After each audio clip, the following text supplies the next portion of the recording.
अस्सलामुअलैकुम, क्या हाल है आप सबके। मैं भी बिल्कुल ठीक ठाक हूँ। और अभी जो है मैं आई हूँ अफ्तारी बनाने के लिए। और हो सकता है कि अफ्तारी लास्ट हो और क्या पता कि ये सेकंड लास्ट हो। लेकिन ये जो अफ्तारी का मेन्यू है ना, ये ईद का मेन्यू भी आप रख सकते हैं। और मेरी जो है ना, यही हो रहा था मेरा इरादा कि मैं इस मेन्यू को जो है अपनी ईद की सुबह के लिए रखूँ, यानी कि एक स्टार्टर के तौर पे ना। क्योंकि जब मैं ससुराल जाती हूँ अपनी ईद की सुबह सलाम वगैरह करने, नीचे ईद मिलने, तो मैं यही सोच रही थी कि मैं ये दोनों चीज़ों को जो है बना कर लेके जाऊँ। लेकिन मैंने कहा चलें, अफ्तार अब बस बहुत ही कम है और अब ये आखिरी के ही बस कुछ दिन चल रहे हैं, तो मैं बना लेती हूँ।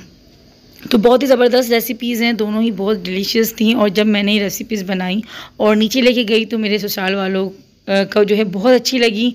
और जो है मजबूर हो गए थे वो लोग भी तारीफ़ करने के लिए। और माशाल्लाह मेरी सास ने बहुत तारीफ़ की, मेरे जेठ ने तारीफ़ की और बच्चा बच्चा तारीफ़ कर रहा था। तो खैर शुरू करते हैं अपनी रेसिपीज़। तो यहाँ पे देखिए मैंने अभी चूल्हे को जो है ऑफ़ किया हुआ था। और यहाँ तकरीबन मैंने जो है 1 लीटर दूध लिया था और इसमें मैंने 1 प्याली भरकर जो है कॉर्नफ्लोर डाल दिया था। कॉर्नफ्लोर जो है मैं यहाँ पे रफ़ान वालों का इस्तेमाल कर रही हूँ, क्योंकि रफ़ान का जो होता है वो बहुत जल्दी थिक कर देता है, बहुत थोड़े से में ही काफ़ी अच्छा जो रिज़ल्ट दे देता है। वरना अगर खुला हुआ कॉर्नफ्लोर होता है, कोई सा भी होता है, तो फिर वो बहुत ज़्यादा डालना पड़ता है। अच्छा जी, कॉर्नफ्लोर डालने के बाद अच्छी तरीके से पहले हमें इसको मिक्स करना है ताकि कोई भी गुठली वगैरह ना बने। और अभी तक जो है फ्लेम को ऑफ ही रखना है। अब जब कॉर्नफ्लोर अच्छी तरीके से हल कर दिया था, उसके बाद फिर मैंने जो है चूल्हे को ऑन किया है। तो यहाँ पे दूध जो है बॉयल करने के लिए रख दिया है। साथ में यहाँ चीनी शामिल कर दी है। चीनी जो है मैंने 1 प्याली ली है। अगर आप कम ज़्यादा करते हैं तो आप अपने हिसाब से कर सकते हैं, क्योंकि शक्कर नमक जो है वो अपने हिसाब से ही ज़्यादा कम होना चाहिए। और बस चीनी और कॉर्नफ्लोर को पका लेना है। कॉर्नफ्लोर का जो है पैकेट में आप लोगों को दिखा रही हूँ ताकि कोई भी कन्फ्यूजन ना रहे। बहुत ही झटपट से जो है ये हमारा मीठा जो है वो रेडी हो जाता है। और कोई भी कस्टर्ड या कोई भी ऐसी चीज़ हमें डालने की ज़रूरत नहीं है। कोई भी आर्टिफिशियल कलर नहीं जाता। ये खुद ही इतना कोई डिलीशियस बनता है, इतना मज़ेदार बनता है कि बच्चे बड़े सब खाते हैं और एक तरह से ये हेल्दी भी होता है। अच्छा, यहाँ पर देखें, अब इसमें जब थिकनेस आ गई थी तो मैंने यहाँ पर शामिल कर दिए थे वनीला एसेंस के कुछ ड्रॉप्स। बस थोड़ा सा ही डालिएगा, क्योंकि ज़्यादा भी खुशबू जो होती है ना वो फिर अच्छी नहीं लग रही होती। अगर आप लोगों को ज़्यादा पसंद है वनीला की स्मेल तो आप ज़्यादा कर सकते हैं, लेकिन मैंने सिर्फ और सिर्फ आधा ढक्कन जो होता है इसी की बोतल का वो मैंने डाल दिया था। और ऊपर से जो है टेट्रा पैक की क्रीम थी तो वो शामिल कर दी थी, 1 पैकेट। अच्छा, यानी कि 1 लीटर दूध के अंदर 1 पैकेट मैंने पूरी क्रीम का डाल दिया था। उसको शामिल करने के बाद हम अच्छी तरीके से इसको मिक्स कर लेंगे और एक तरफ इसको ठंडा करने के लिए रख देंगे। जब तक हमारा कस्टर्ड जो है वो ठंडा हो रहा है, क्योंकि कस्टर्ड नुमाई बन गया है ना, तब तक हम ये जेली बना लेते हैं। अच्छा, जेली के लिए मेरे पास काफ़ी कमेंट्स आई थी जब मैंने पहले बनाई थी अपने व्लॉग में। तो मुझे कहा था कि भाई आप जो है ना जेली सही तरीके से जमाने का तरीका भी बताएं। तो मैं बता देती हूँ कि पहले तो जेली अच्छी कंपनी की लें। ठीक है, मैं जो है रफ़ान की इस्तेमाल कर रही हूँ। तो यहाँ पर देखिए जेली का पैकेट जब हमने डाला है और थोड़ा पानी, यानी कि 1 कप पानी के अंदर बस जेली का फुल पैकेट जाता है। और इसको इतना पकाना होता है कि इसके अंदर जो है ना एक तार सा बनना शुरू हो जाए। जब आप उंगलियों की मदद से इसको इस तरीके से थोड़ा सा देखेंगे ना, चेक करेंगे, तो एक तार सा बनेगा। जब वो तार आना शुरू हो जाए तो समझ लीजिए जेली हमारी परफेक्ट तरीके से पक चुकी है। और जेली को जो है 6 से 7 मिनट के ठंडा होने की रख दें, क्योंकि बहुत जल्दी ठंडी हो जाती है। तो जेली को मैंने एक तरफ कर दिया था। हमारा जो कॉकटेल डिलाइट है उसको मैं ठंडा करने के लिए रख दिया। अभी मैं यहाँ पर तैयारी कर रही हूँ कॉकटेल डिलाइट को डेकोरेट करने के लिए। तो यहाँ देखिए कैंडी के बिस्किट्स जो आते हैं, जो बच्चे बड़े बड़े शौक से खाते हैं, मेरे भी बड़े फेवरेट होते हैं। तो उनको मैंने अच्छी तरीके से जो ना एक शॉपर बैग में डाल के जो है अच्छी तरीके से क्रश कर लिया है। और साथ में ही बटर जो है उसको मैंने थोड़ा सा डाल दिया था। इससे क्या होता है कि इसकी बाइंडिंग अच्छी से हो जाती है और ये अच्छी तरीके से सेट हो जाता है। अगर आपके पास बटर नहीं है तो आप उसको स्किप भी कर सकते हैं, लेकिन बटर डालने से एक तो जायका भी अच्छा हो जाता है, थोड़ी सी खुशबू आ जाती है और बाइंडिंग बहुत ज़बरदस्त सी हो जाती है। तो नीचे देखिए इस तरीके से हमें जो भी हमारा सर्विंग बाउल होगा ना, उसमें नीचे आप एक तह लगा देंगे। ऊपर से आपको कॉकटेल थोड़ा सा जो है वो डाल देना है। और फिर ये जो हमने एक कस्टर्ड जो तैयार कर लिया था उसको हम ऊपर से डाल देंगे। और अच्छी तरीके से लेयर आप इसकी बिल्कुल स्मूथ कर लें। और फिर उसके ऊपर से आप जो चाहते हैं, जिस तरह की डेकोरेशन चाहते हैं, वाइट चॉकलेट से, ब्राउन चॉकलेट से। मेरे पास यहाँ पे ब्राउन चॉकलेट्स थी। अच्छा, क्या हुआ गर्मी बहुत थी तो मैं चॉकलेट्स को जो है ना फ्रिज में रखना भूल गई थी, तो वो थोड़ी सी पिघली पिघली सी हो रही थी। तो खैर चलता है, कोई ऐसा मसला नहीं है, क्योंकि अभी मुझे इसको ठंडा करने के लिए रखना है फ्रिज में, तो फिर ये सेट हो जाएंगी। तो थोड़ी सी ब्राउन चॉकलेट्स थी। कॉकटेल था, कॉकटेल ज़्यादा जाता है क्योंकि इसका नाम ही कॉकटेल डिलाइट है। और साथ में ही जेली जो है मैंने रेड वाली इस्तेमाल की, क्योंकि हमारे घर में जेली जो है बहुत ज़्यादा शौक से खाते हैं, बच्चे भी बड़े भी, तो इसलिए जेली का भी यूज़ किया है। आप अगर सिर्फ कॉकटेल डालना चाहते हैं तो आप वो भी डाल सकते हैं, जेली को स्किप भी कर सकते हैं। लेकिन जेली से एक तो ये कलरफुल से हो जाती है और बहुत अच्छा हो जाता है। बाकी ठंडा करने के लिए रख दिया था और ठंडा कर ही इसको खाइएगा, क्योंकि ठंडा जो है ना कोई भी डिज़र्ट होता है वो बहुत अच्छा लगता है। अब आ जाते हैं अपनी सेकंड रेसिपी की तरफ। तो सेकंड रेसिपी जो है मेरी है चिकन लॉलीपॉप। बहुत ही ज़बरदस्त बनते हैं, इस रेसिपी से बनाइएगा, काफ़ी अच्छा बनता है। चिकन था मेरे पास, अच्छा मैं जो है ना पूरा एक फुल पीस ले लेती हूँ चिकन के चेस्ट का, तो उसको मैं खुद ही जो है पीसेस करके जो है जितना मुझे लेना होता है कर लेती हूँ। तकरीबन मैंने ½ kg से ऊपर जो है ना चिकन लिया था, उसमें मैं यहाँ पर दश्त वालों की कुटी हुई लाल मिर्च का इस्तेमाल कर रही हूँ। गार्लिक पाउडर ये भी दश्त वालों का है। सारे जो यहाँ पर आपको स्पाइसेस नज़र आ रहे हैं दश्त के ही इस्तेमाल कर रही हूँ। जिंजर पाउडर, गार्लिक पाउडर, मैंने अदरक लहसुन जो है पेस्ट में नहीं इस्तेमाल किया, आज मैं पाउडर इस्तेमाल कर रही हूँ। बहुत अच्छी इसकी भी खुशबू हो जाती है। साथ में ही ब्लैक पेपर था और पिंक सॉल्ट है। पिंक सॉल्ट के फ़ायदे बेतहाशा हैं। वाइट सॉल्ट से ज़्यादा जो है पिंक सॉल्ट हमारे लिए फ़ायदेमंद होता है।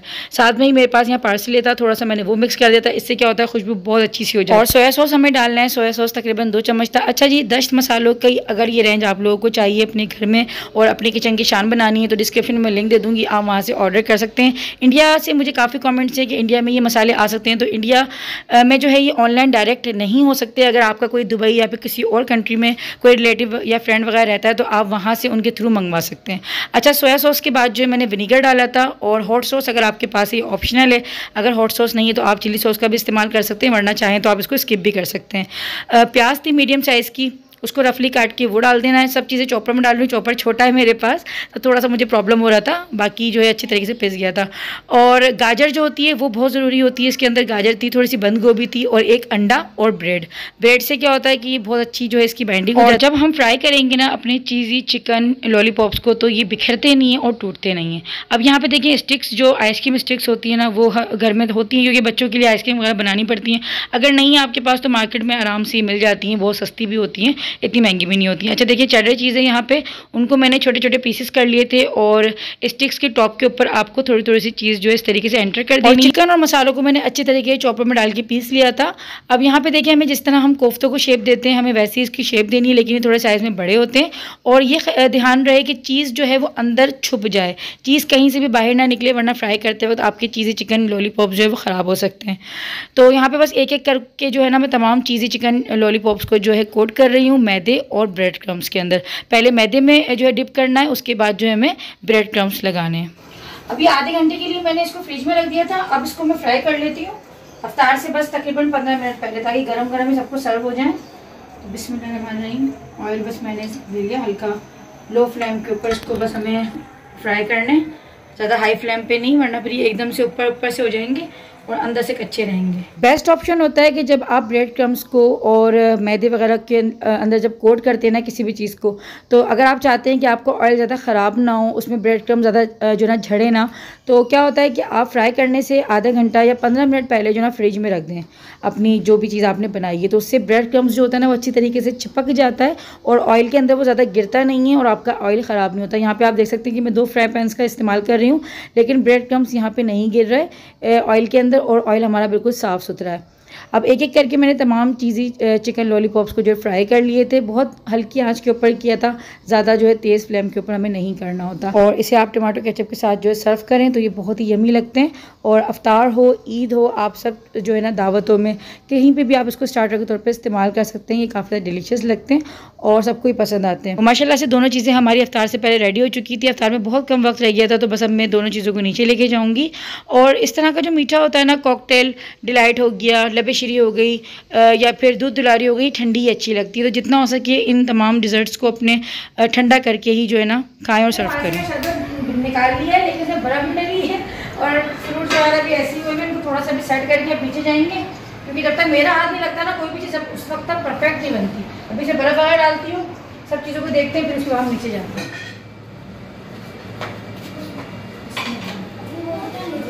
तो माशाल्लाह से ये बाबरकत महीना कब कैसे कहाँ गुजर गया पता ही नहीं लगा, और आज भी ऐसे ही लग रहा था कि हम अपनी पहली इफ्तारी कर रहे हैं। और हम माशाल्लाह से रोज़ाना नीचे आए, और ये नीचे आने का सिलसिला जो है वो जब मेरी पहली सास जब हयात थी, हम जब से इस तरीके से ही सब मिल बैठ के करते हैं। वैसे रेगुलर लाइफ में जो है खाना अपना अपना सब खा रहे होते हैं, लेकिन ईद हो गई या रमज़ान हो गए तो उसमें हम सब एक साथ बैठ के दस्तरखान पे खाते हैं। तो इससे क्या होता है, घर का माहौल ही बहुत अच्छा लगता है और बहुत अच्छी जो है ना एक फीलिंग आ रही होती है। थोड़ा सा मुश्किल ज़रूर होता है, लेकिन अपनी आसानियों को ख़त्म करके, अपने आराम को ख़त्म करके रिश्ते निभाना, यही असल ज़िंदगी। माशाल्लाह बहुत अच्छे बने, और रमज़ान में इतनी मेहनत की है तो जाहिर है और भी ज़्यादा अच्छे लग रहे हैं। इतनी मेहनत के बाद और इतना काम करने के बाद अगर आपकी तारीफ़ के दो अल्फाज अगर सामने वाला कह देता है ना तो बहुत ज़्यादा खुशी होती है। और अगर वो तारीफ़ आपके बड़े कर रहे हो तो फिर तो चार चांद लग जाते हैं। बहुत बेहतरीन मेहनत हमारी आयशा को भी अच्छी लगी है। आयशा को भी बोल रही है भाई बहुत अच्छी है माशाल्लाह। तो यहाँ मैं आप लोगों को जो है कॉकटेल लाइट जो है थोड़ा सा निकाल के दिखा रही थी कि किस तरीके से इसके जो कलर्स आ रहे थे ना, इतना कलरफुल सा जो लग रहा था। ये काफ़ी ज़्यादा जो है अट्रैक्ट करता है खाने वालों को भी, और बच्चे ख़ास तौर पे ज़्यादा अट्रैक्ट होते हैं ऐसी चीज़ों की तरफ। और नीचे जो इसके कैंडी के जो बिस्किट्स जो मैंने लगाए थे वो बहुत ही कोई क्रंची और ज़बरदस्त लग रहे थे। Thank you. मजाक है भी ऐसा लग रहा है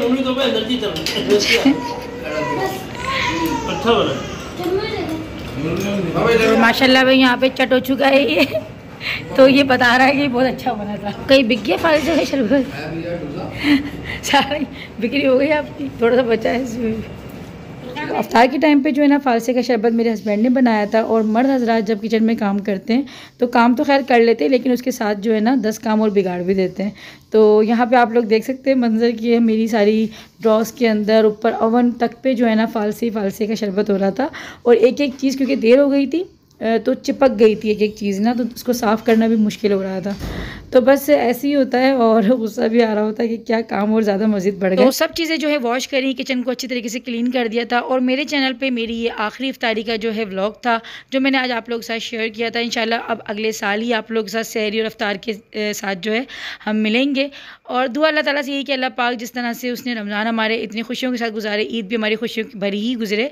आमीन सुम्मा आमीन। अपना बहुत बहुत ख्याल रखिएगा। मिलती हूँ इंशाल्लाह बहुत ही जल्द एक अच्छे से व्लॉग के साथ। तब तक के लिए अल्लाह हाफिज़।